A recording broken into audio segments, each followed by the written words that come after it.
ఐఏఎస్లు ఐపీఎస్లది ఈ కన్ఫర్మేషన్కి ఏది గ్రూప్ 1 నుంచి వీళ్ళకి ప్రమోషన్లు ఇవ్వడానికి డిఓపిటీకి ఢిల్లీ అంత అర్జెంట్గా మీరు ఎందుకు పంపించాలండి? వచ్చిన గవర్నమెంట్ చూసుకుంటుంది కదా, మీకు అది ఇంపార్టెంటా?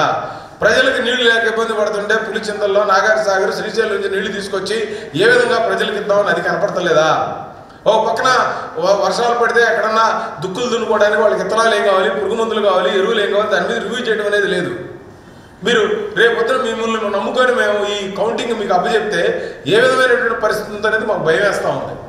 ఈరోజు నేను ఎలక్షన్ కమిషన్ వారికి కూడా విజ్ఞప్తి చేస్తూ ఉన్నాను, ఇటువంటి సిఎస్ గారు ఇక్కడ ఉన్నంతకాలం, ఎందుకంటే ఏదో ఒక రోజు 2 రోజులు ఆవేశాలు ఉంటాయి. అరే కంటిన్యూగా నిన్న జరిగింది, నిన్న బందర్లో జరిగింది తెలుగుదేశం వాళ్ళ మీద దాడులు, ఒకరోజు మాచర్ల, ఒకరోజు తాడిపత్రి, ఒకరోజు తిరుపతి, ఒకరోజు ఈస్ట్ గోదావరి.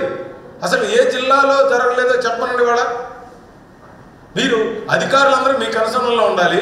రేపు మీరు ఇప్పటికీ ఎలక్షన్ కమిషన్ అంట మోడీ గారు వచ్చిన తర్వాత వైసీపీ వాళ్ళు మాట్లాడుతున్నారు, అప్రతిష్ట పాలైపోతుందని మాట్లాడుతున్నారు. మీకు బుర్ర ఉండాలి. వైసీపీ వాళ్ళు మాట్లాడేది మోడీ గారి వాళ్ళు ప్రపంచవ్యాప్తంగా ఉన్నటువంటి టాప్ 3లో నెంబర్ 1 లీడర్ ఆయన.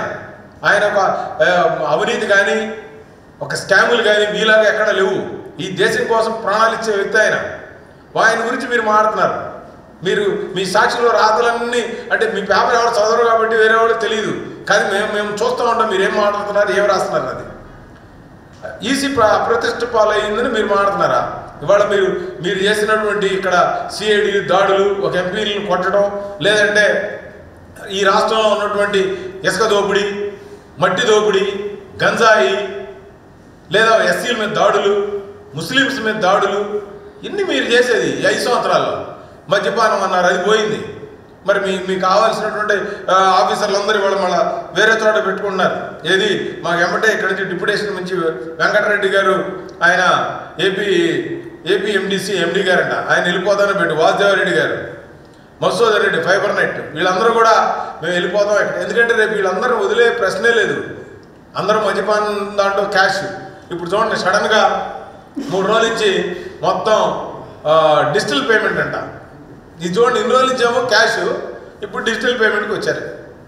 ఈ 97,000 కోట్ల రూపాయలు, ఈ 1,00,000 కోట్ల రూపాయలు ఏదైతే డిజిటల్ పేమెంట్ కాకుండా క్యాష్ పేమెంట్ అయిందో, మొన్న 1వ తారీఖు ఏప్రిల్ వరకు మొత్తం డేటా తీసి పెట్టారు. దానికి బాధ్యులైనందువరకు కూడా మోడీ గారు చెప్పినట్టుగా జూన్ 4 తర్వాత అవినీతి పరులను ఎవరిని కూడా వదిలే ప్రశ్న లేదు, వాళ్ళందరూ జైలుకి వెళ్లాల్సిందే. ఇది మోడీ గారు ఇచ్చినటువంటి అవినీతి రహిత భారతదేశాన్ని చూపించడమే ఎన్డీఏ కూటమి ఉద్దేశం. సరే, ఇక మనకు వచ్చేటప్పటికి మీరు చెప్పినట్టుగా భోగాపురం ఎయిర్పోర్ట్ దగ్గర అవ్వచ్చు, 3 రాజధానులు అవ్వచ్చు, ఇదంతా ఒక స్కెచ్ ప్రకారం మీరు మీ వైసీపీ నాయకులతో పాటు మీకు ఏదైతే మీరు నిజాయితీగా ఉండేది ఇప్పటికైనా మీరు ఒక వైట్ పేపర్ రిలీజ్ చేయండి. మీరు ఎందుకు వెళ్ళారు అనేది, ఎక్కడెక్కడ మీరు ఉన్న 3 రోజులు ఎక్కడెక్కడికి వెళ్ళారో చెప్పండి. మీరు ఊరిన ప్రెస్ నోట్లో నేను వాళ్ళ ఇంటికి వెళ్ళాను, వీళ్ళ ఇంటికి వెళ్ళాను, ఎక్కడికి వెళ్ళారో చెప్పాలి కదా. ఇదేం సీక్రెట్ కదా. ఫారిన్ వీసా కావాలా విశాఖపట్నం వెళ్ళటానికి?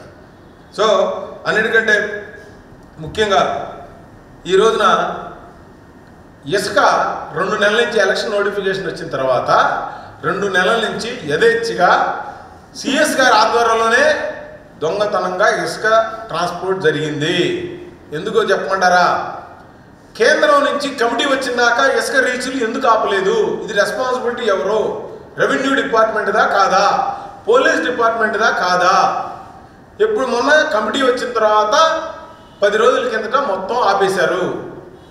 ఎన్విరాన్మెంట్ కమిటీ వచ్చిన తర్వాత మళ్ళీ ఇప్పటికీ జరుగుతుంది. ఈ రోజున సెక్రటరియట్ పక్కన నందిగం సురేష్ డ్రెడ్జింగ్ పేరుతో రోజు రాత్రిపూట లారీలు తోలుతూ ఉన్నారు. దీనికి బాధ్యతలు ఎవరు తీసుకుంటారు? సిఎస్ గారు. మీరు నీతి నిజాయితీ ఎప్పుడే పంపించండి, పోలీసుల్ని, మీరు రెవెన్యూ వాళ్ళని పంపించండి. డ్రెడ్జింగ్ పేరుతో మీరు ఈ రోజుకి తోలుతున్నారు. ఎందుకంటే వాళ్ళకి ఏదైతే కేంద్ర కమిటీకి తెలియకుండా కొంతమంది కలెక్టర్లు, కొంతమంది పోలీసులు కొల్యూట్ అయ్యి రోజుకి కోట్ల రూపాయలు సంపాదిస్తూ ఉన్నారు ఈ రోజున ఇసుక దోపిడీ ద్వారా. దీనికి నేను ఎగ్జాంపుల్ కృష్ణా అనేది నేను చెప్తుంది. ఈ రోజున మీరు ఇదంతా గుర్తుపెట్టుకోండి. ఎప్పటికైనా ఈ రాష్ట్ర ప్రజలు ఒక తీర్పునిచ్చారు. ఆ తీర్పుని మీరు గౌరవించాల్సిన అవసరం ఉంది. మీరు ఎంత తొందరగా మీ పద్ధతులు మార్చుకోకపోతే ఈ రాష్ట్ర ప్రజలు చూస్తా కూర్చోరు. వచ్చే ప్రభుత్వం ఎవరైనా సరే డెఫినెట్గా ఎన్డీఏ కూటమి వస్తుంది. ఎవరైతే అవినీతి పనులు చేశారో వాళ్ళని వదిలే ప్రసక్తే లేదు. అప్పటి వరకైనా మీరు మీ డ్యూటీని సరిగ్గా చేయమని చెప్పి ఈ సందర్భంగా చెప్తూ నేను సెలవు తీసుకున్నాను.